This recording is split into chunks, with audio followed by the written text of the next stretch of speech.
Pour Wolff, Hamilton se voit encore rester 5 ans en Formule 1. 5 ans! Ça serait incroyable qu'il reste autant de temps, j'y crois pas trop, mais pourquoi pas. Je suis sûr qu'à un moment donné, nous prendrons le temps de nous asseoir pour discuter du futur, déclare Hamilton juste avant la trêve estivale. Wolff suggère à Singapour que c'était qu'une question de temps avant qu'Hamilton ne signe un nouveau bail avec l'écurie allemande. L'avantage est que nous parlons beaucoup étant donné que nous vivons proches l'un de l'autre à Monaco. Il y a une semaine, il m'a dit « J'ai encore 5 ans devant moi, comment vois-tu les choses ?» a indiqué l'Autrichien.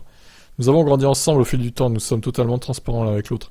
Lewis sera le premier à dire « Je ne peux plus faire ça ». Parce qu'il aura plus le même temps dans l'action, ou bien parce qu'il aura perdu son intérêt, et qu'une nouvelle génération poussera de plus en plus fort.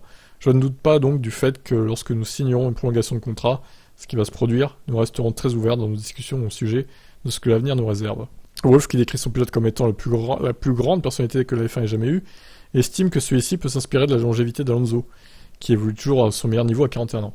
Je sais pas si on peut dire que 40 ans est la limite d'âge pour un pilote de course. Regardez ce qu'a accompli Fernando à 41 ans, il est toujours bien présent. Est-il le même qu'à 25 ans? Je ne sais pas, mais il est très compétitif. Regardez la star de NFL Tom Brady, qui est quelqu'un que j'admire pour sa manière de gérer sa vie et sa discipline. Il est toujours sur le terrain à 43 ou 44 ans. Lewis peut donc, grâce à sa concentration très forte sur la F1, aller loin. Il évoque également Russell. George a été formidable depuis qu'il a rejoint l'équipe. Il possède une bonne personnalité, agit avec intérêt, il est très transparent avec dans sa manière de travailler avec Lewis. Ces deux-là ont vraiment contribué au développement de la voiture cette année. Il espérait bien sûr que Mercedes gagne des courses et des championnats, mais au moins, il a progressé en milieu de peloton. Son heure viendra, il remportera des courses et se battra pour des titres. Je pense qu'il a tout ce qu'il faut en lui. Je suis heureux de l'avoir au sein de l'équipe à long terme.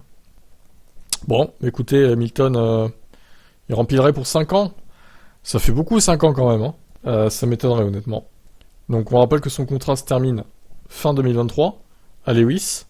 Je le vois bien signer pour 2024 sûr et peut-être une option pour 2025. Et de là à ce qui reste jusqu'en 2027, voire 2028, non, j'y crois pas trop honnêtement. Honnêtement, j'y crois pas trop. Je le vois partir 2025 maximum, moi. Fin 2025, on va dire. Mais je pense pas qu'il restera plus longtemps que ça quand même. Et j'espère qu'il partira après Fernando Alonso par contre. Ça c'est une chose que j'espère. Allez, qu'est-ce que vous en pensez? Vous le voyez combien de temps en F1 Hamilton encore? Ciao.